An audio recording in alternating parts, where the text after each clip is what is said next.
Hayırlı kеш, siz Müslüm televideniyesi topşuların qoraysiz жаңылыққа çağrılışı bilen studiyada min Римма Авзалова жерлігімізде болған оқиғалар турында қысқаша. Ауыл қожалығына соңғы yıllarda мұңаршы көрілмеген инвестициялар кіртілі. Август компаниясы ғынады яңа техника қойтарты, яңа технологиялар кірті. Өрәзметті тірлікшілік комплексі түзілі. Бұл роботлаштырылған сүтшілік фермасы болашақ. Тірлікшілік комплексі түзіліші білен Лилия Шаймиева таныштыра. Урезмәттә роботлаштырылган яңа сөтчелек фермасы төзелә. Узган елның 27 октябрендә аңа беренче нигез ташы салынган иде. Төзелешне Мәскәүнең Аграбау компаниясе эшчеләре алып бара. 1 миллиард 200 миллион сумлык төзелеш эшендә 43 берәмлек техника катнаша, 115 кеше эшли. Август Муслим агрофирмасы 1200 башка исәпләнгән беренче порядыгын алып бара төзүнең инде. Бүген көндә каркас эшләре бетеп, хәкернәп инде Тувая бушлары бара, каркас җыеп, аннан соң инде иштәге оборудованиелар киләнә торган булачак инде. Мондый товар сөтчелек фермасы Татарстанда яңалык әлегә. Аның иң беренчесе нәкъ менә Мөслимдә булуы да үзе зур куаныч. Биредә 1200 баш савым сыерлары булачак. Гольштейн фриз токымлы күп күләмдә сөт бирүче бу асланаларны август-сентябрь айларында Германиядән алып кайтырга планлаштыралар. Төзелеш эшләрен 27 ноябрьгә төгәллибез дип ышандыра төзүчеләр. Согласно графику, в первую очередь должна закончиться на ноябре месяце. Но мы уже приступили ко второй очереди, уже сняли плодородный слой и сделали 70% вертикального слоя снято. Значит, в данный момент даже у нас заготовлены на вторую очередь фундаменты на короне 100%. Бүгенге көндә шушы комплекс янында икенче порядыгы дибез, ансында 1200 башка исәпләнгән, ансында роботлар сауса, ансында карусель тибендагы сөт саву системасы булачак. Бу инде шуңа общий ансы 2022 елда сафка басу дип планлаштырыла инде. Общий шушы комплекс инде безнең 2400 башка исәпләнгән. 1200 баш сыерга исәпләнгән торак төзелеше төгәлләнгәч, аның янәшәсенә тагын шундый ук бер ферма төзеләчәк. Анысы да 1200 баш терлеккә исәпләнгән. Берсендә сыерларны роботлар сауса, икенчесендә карусель системасы урнаштырыла. Бер робот 70 сыерны саварга сәләтле булачак. Монда инде яңалык буларак кросс-вентиляция системасы булачак инде. Ул Татарстан Республикасында беренчеләрдән булып безнең районда булачак. Шуңа инде Алла бирсә, сыерлар бу астаналар кайтып, сөт җитештерүне арттыруда күздә тотып инде шундый эшләр эшләнә. Ферманың үзенчәлеге шунда, гади тел белән әйткәндә, калдыксыз җитештерү тармагы булачак монда. Сыерларның тизәкләре махсус сепаратор бүлегендә эшкәртелеп, берничә мәртәбә фильтр аша үтеп, брикетланып куелачак. Алга таба җирләргә органик ашлама буларак кертеләчәк. Ә сыек өлеше лагунада тупланып, сугару өчен кулланылачак. Лилия Шаймиева, Динар Нуртдинов, Мөслим телевидениесе. Шөкер, бүген җирлегебездә шәригать кануннары кушканча яшәргә теләүчеләр арта бара. Шуңа бәйле хәләл ризык белән туклану, хәләл мәҗлесләр үткәрү ихтыяҗы да үсә. Теманың дәвамы Әлфинур Ногманова репортажында. Узган җәйдә Мөслимдәге Җәмигъ мәчетенә якын гына урында Мөслим хәләл үзәге төзелеше башланган иде. Быел биредә иртә яздан эш кайный. Бу үзәктә кафесы була, хәләл инде сату үзәге була. Аннары соң класслар һәм конференц зал була. Оннан инде гостиница да булырга тиеш. Анда инде безнең балаларны укыту мөмкинлеге дә туа.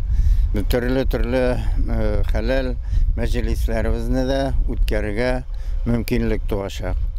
МОС җәмгыяте эшчеләре хәләл үзәк территориясын төзекләндерүгә, юллар һәм парковка ясауга тартылган. Юлчылар әлеге эшләрне 10 июньгә тәмамларга ниятли. Кирү өчен, чыгу өчен юллар ясыйбыз, парковкалар төзибез. Ничә машинага исәпләнгән була инде парковка? 30 машинага якын парковка урыны. Менә бүгенге көндә 3 КАМАЗ гравий ташый аслык өчен, и грейдер, и бер каток бу хәләл үзәгендә. Без барганда төзүчеләр бинаның фасад өлешен эшләү белән мәшгуль иде. Тышкы өлештә 1-2 көнлек кенә эш калып килә икән. Хәләл үзәктә эшлибез инде, алай материаллар белән тотарлык юк. Әйбәт кенә эшлибез, алай мотор чыга биргән, тырышабыз. Фасад эшләрен төгәлләгәч, эчке эшләрне башларга ниятлиләр. Бүлмәләрне бүләсе, җылылык һәм канализация системасын, су һәм электр челтәрен эшлисе бар. Икенче катта кухня, кулинария урнашачак. Мәҗлесләр үткәрү өчен зур залда шунда булачак. Әллә каян балкып торучы заманча бу бина мөселманнарны җыеп, туплап торучы үзәк булыр дип көтелә. Хәләл үзәк безнең шушы Мөслим җирлегендәге мөселманнарыбызның бер жыйылуу үзәге булачак. Һәм инде монда без үзебезнең киләчәктә булган эшләребезне шушы үзәк аркылы эшләрбез дип өметләнәбез. Әлфинур Доңманова, Айрат Фазилов, Мөслим телевидениесе.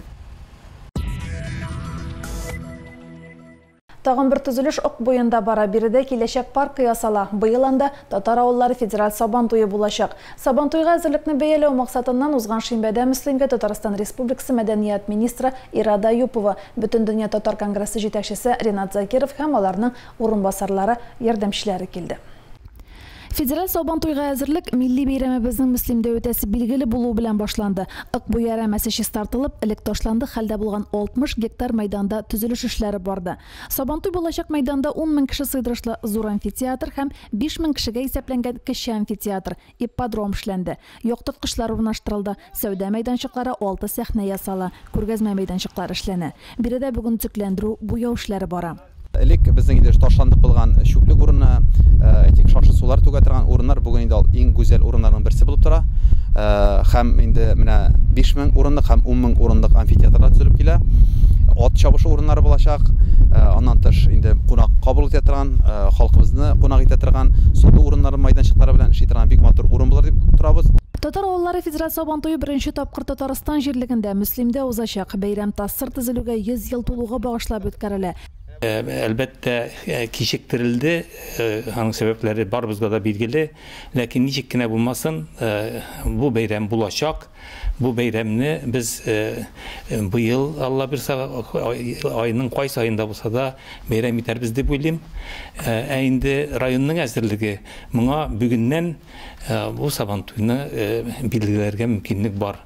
Кунаклар Татар авыллары федераль сабан туена әзерлек белән танышты. Бәйрәм үтәсе мәйданда эш барышы белән кызыксынды. Берештән кунаклар мәдәният объектлары, туган якны өйрәнү музее, батырлар йорты һәм үзәк китапханәдә дә булды. Татарстанда ничек уздыралар икән дигән, алар үзләренчә бер үрнәк сабан туй буларак көтәләр бу сабан туйны. Без аны шулай булыр дип уйлыйбыз да, чөнки мөслимләрнең әзерлеге моңа ишарә ясый, моңа лаек булачагын күрсәтеп тора. Урыны да матур сайланган, бик күп эшләр эшләнгән, җир эшләре, төзүләр бара, халыкка ял итәр өчен, халыкка чын татар бәйрәме ясар өчен бөтен мөмкинлекләр дә тудырылган. Татар авыллары федераль сабан туеның төгәл датасы әлегә билгеле түгел. Коронавируска бәйле ул кичектерелә. Бөтен дөнья татар конгрессы җитәкчесе Ринат Закиров сүзләренә караганда, бәйрәм быел җәй узачак. Римма Авзалова, Айрат Фазылов, Мөслим телевидениесе. Мөслимдәге үзгәрешләргә күзләр ялашып килә кебек, үзәк урамнарның чәчәккә күмелүе дә гадәти сыман, әмма бу матурлыкны тудыру өчен күпме көч, хезмәт таләп ителүе турында гына уйлаучы сирәктер. Матурлык тудыручылар белән Светлана Фазылова аралашты. Бу көннәрдә оешма предприятие хезмәтчәннәре Пушкин урамындагы газоннарны тәртипкә китерә. Тукай скверындагы агач кырылмаларны, утыргычларны буяу рәтләү бара. Мөслимгә килгән, Мөслимдә яшәүче һәркем Мөслимнең матурлыгы белән соклам булдыра алмый торгандыр. Ләкин бу соклану артында күпме хезмәт ятканын аңларга да кирәк. Чөнки шушы матурлык мөслимләрнең үз куллары белән тудырыла.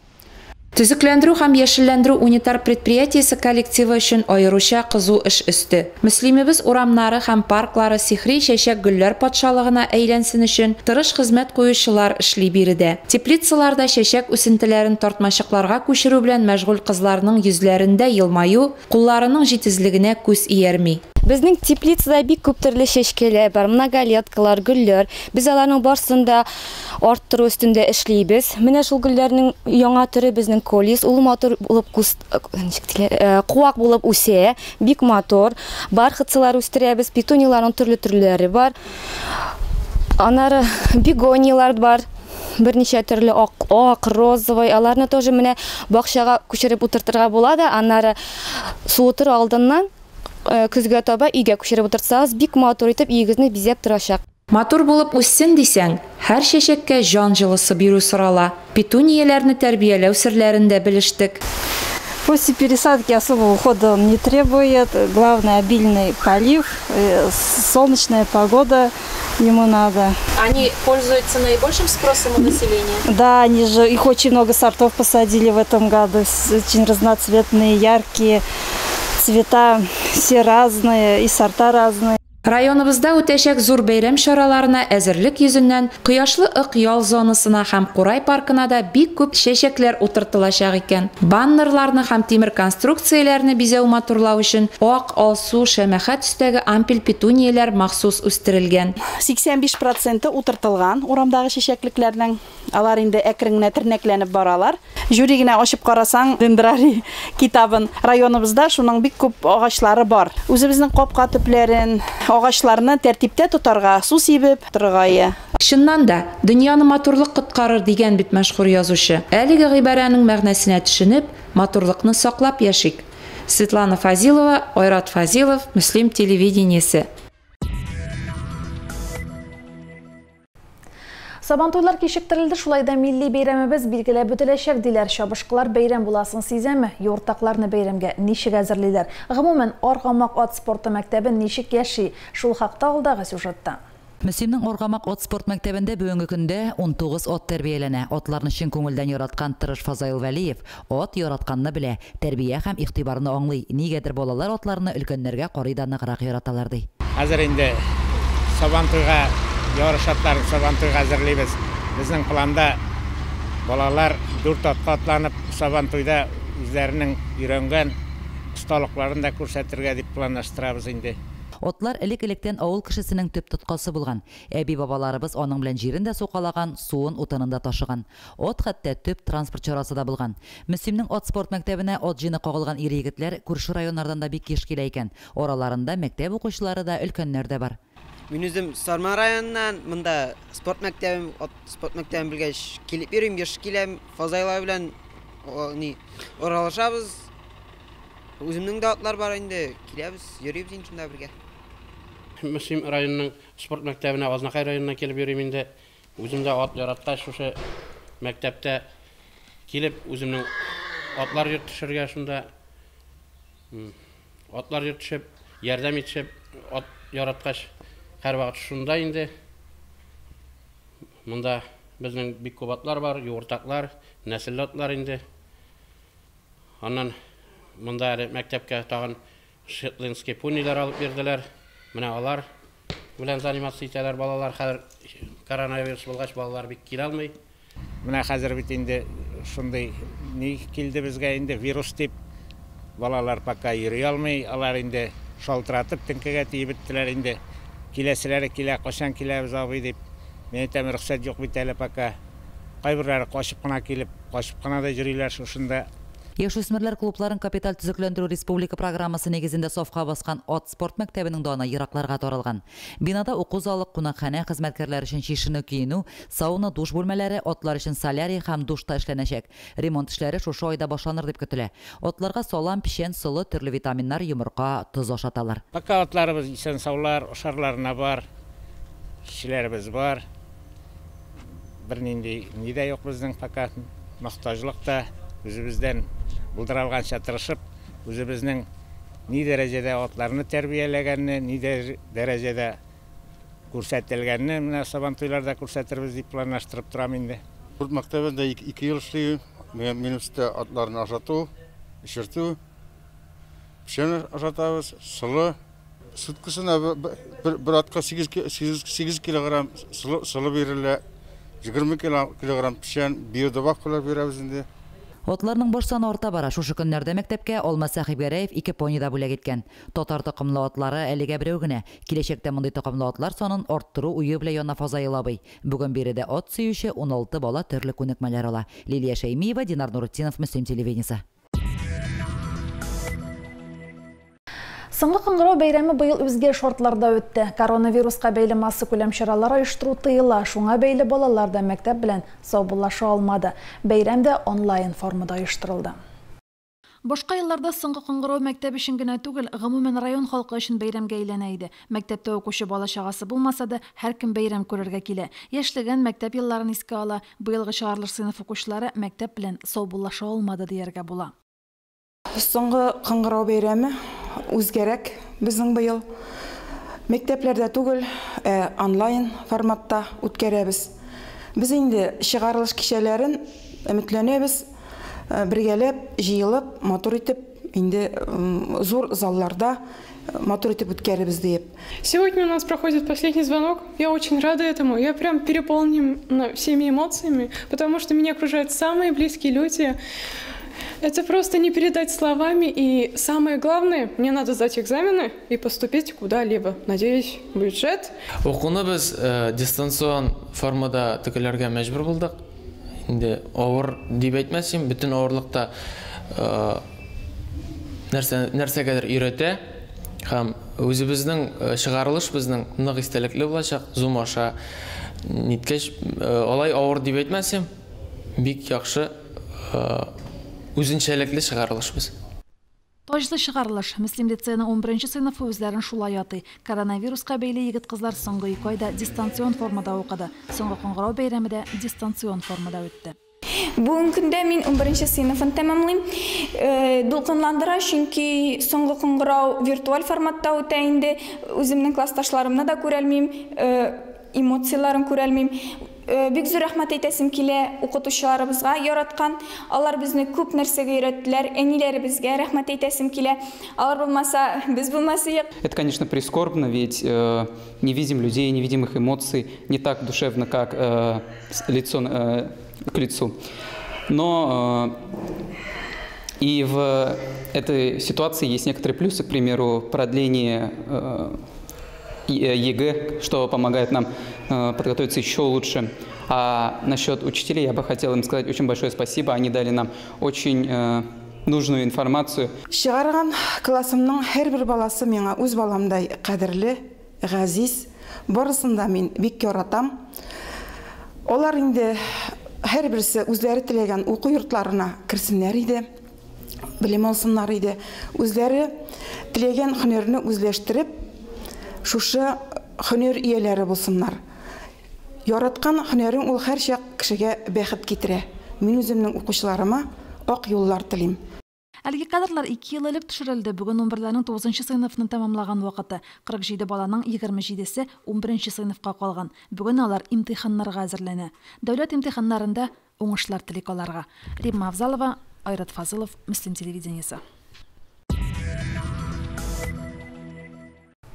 Авыл балалары мәктәпне тәмамлау белән шәһәргә китәргә ашкына. Бу аңлашыла да кебек яшьләрне рәхәт, җиңел тормыш кызыктыра. Баланлыдан Данияр авылга кайтып, маллар үрчетү турында хыяллана. Данияр Гайзетдинов Ярчаллы егете, шәһәрдә туып үссә дә, ни сәбәпледер үз итми ул каланы. 4 стена эчендә нишләп ятырга кирәк ди егет. Коронавируска бәйле үз изоляция режимы кертелүгә дә сөенеп бетә алмый.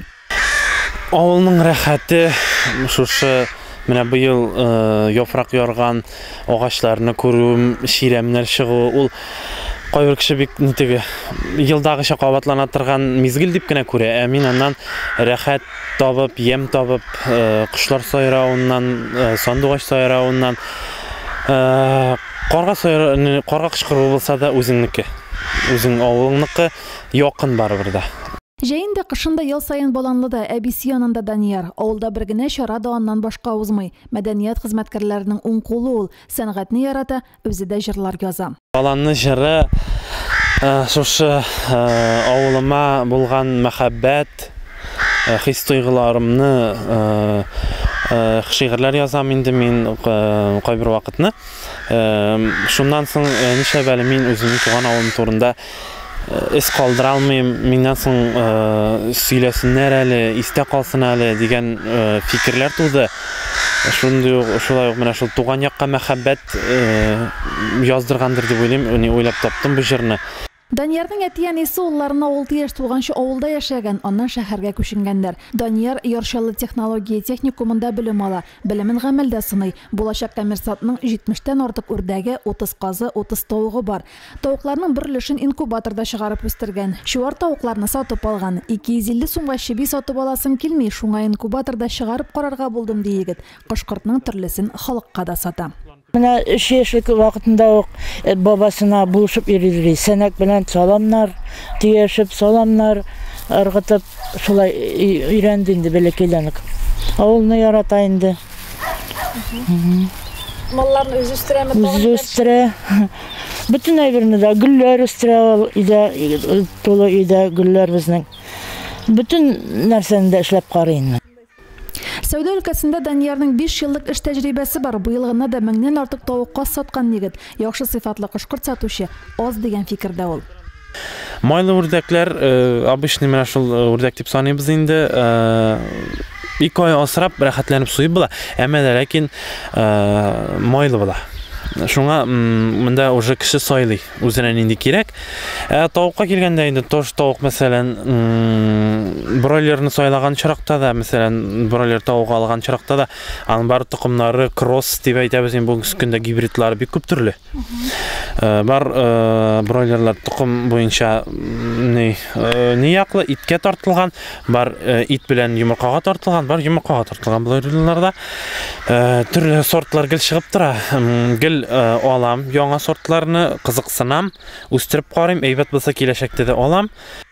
6 баш умартасы да бар әле Даниярның. Кортларны да үзе карый. Умарталар санын арттырырга исәбе. Үз изоляцияның файдасы зур булды. Эшне бирелеп, рәхәтләнеп башкардым ди яшь эшмәкәр. Римма Авзалова, Айрат Фазылов, Муслим телевидениесе. Авылда эшләр һәм матур яшәр өчен бөтен мөмкинлекләр дә бар. Муслимнән Илмира Миргазизова шушы фикердә. Илмира үз эшен булдырып халыкка яшелчә тәкъдим итәргә җыена. Үз мәшгульнең планнары белән Лилия Шәймиева танышты. Үз эшен башлаган фермерларга дәүләт ярдәме булгангамы, җирлегебездә үз эшен ачып җибәрүчеләр саны арта бара. Райондашыбыз Илмира Миргазизова 1,5 миллион сум грант тотып теплица ачкан. Дәүләт биргән акча хисабына теплица төзелгән. Аның мәйданы 1000 квадрат метр тәшкил итә. Бүген аларда кыяр помидор, чәчәк рассадлар үсә. Үз эшен башлаган фермерларга дәүләт ярдәм күрсәтә. 2018 елда мин дә 1,5 миллион грант алдым. Һәм менә шулай теплицалар ачып җибәрергә уйладык. Монда кыяр помидор үстерәбез. Шулай ук кыяр помидор рассадасы. Әмма бу үстерелгән яшелчәләр кайда реализацияләнә? Муслим кибетләренә издәп әйтәбез. Аннан килеп алалар теплицадан. Грант акчасын Илмира 2018 елда ата. Теплица төзелешен тимерче Игорь Бубеков башкарган. Беренче үсенте сөенчек булган. Ул теплицага быелның 6 гыйнварында утыртылган. Безнең туганыбыз шушылай зур теплица ачып җибәрде. Бер генә кеше эшли торган түгел инде ул. Bütün гаилә белән ярдәм итәбез. Планнар бар. Менә быел бераз экспериментка чәчәкләр утырттык, чәчәк рассадлары реализовать иттек. Бар инде планнар зур. Теплицаның тагын өстәмә 3000 квадрат метр мәйданы бар. Илмира әлеге мәйданда алга таба күпләп сөенчек, җиләкләр утыртырга планлаштыра. Теплицада кирәк кеше кыяр помидор үсентеләре дә бар. Кыяр помидорлар җитешкәч, алар районыбыз кибетләренә реализацияләнә. Сусыл булып пешкән кыярларны инде бүген Минзәлә һәм Сарман районнары кибетләре сатып ала икән. Муслимда менә шундый теплица ачылган. Менә монда помидор үстерәләр, кыяр үстерәләр.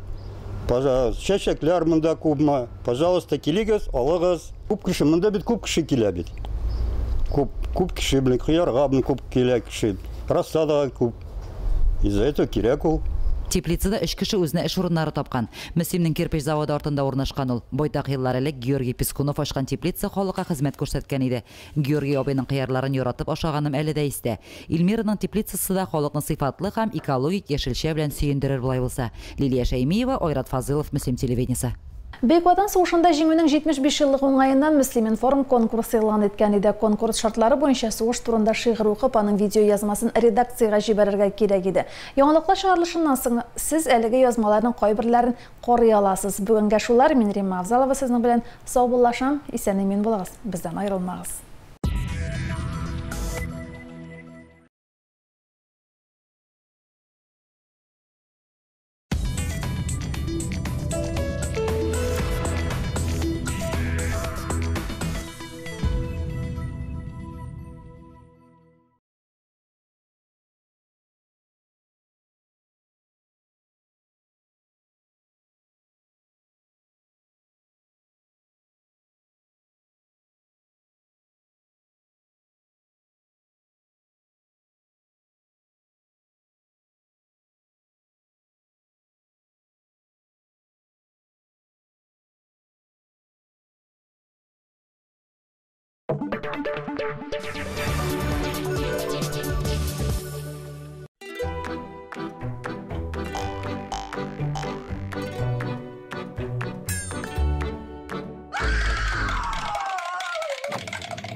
Пап, зачем ты каждый год идешь жечь сухую траву?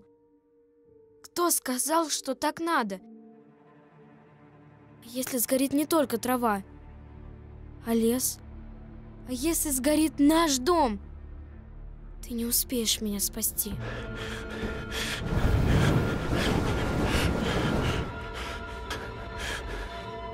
Остановись. Не поджигай сухую траву. Ну купи! В классе уже у всех есть! У тебя же на прошлой неделе зарплата была! Хочу новый телефон! Воспитывать сложно. Позвонить легко.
Стихотворение «Дети войны». Автор Лёва Таси. Оборного мишку чесала, девчушка в избе. Вимпала, сама не доедала. Пол сухаря ставила тебе. Наряды пролетали и взрывались. Мешалась черная земля. Восемь я дом тебе остался совсем одни ты и я. Родили мне росица дымилась, прожимать идошным огнем. И смерть вокруг злой птицы, и до незнания приходила в дом. Ты что же смеешь? Я сильная, не плачу, мне дадут на фронте автомат. Я там что-то толсто слезы прячу, за то, что нас сотенки горят. Но в тишине свистели поле звонка, злодейский упрыск моих ножки. И убежала изнут девчонка. Ой, Мишка, как же страшно мне. Молчание не голос не слышно, победа носит долгожданно. А сколько их девчонок, мальчишка, сиротела, года война.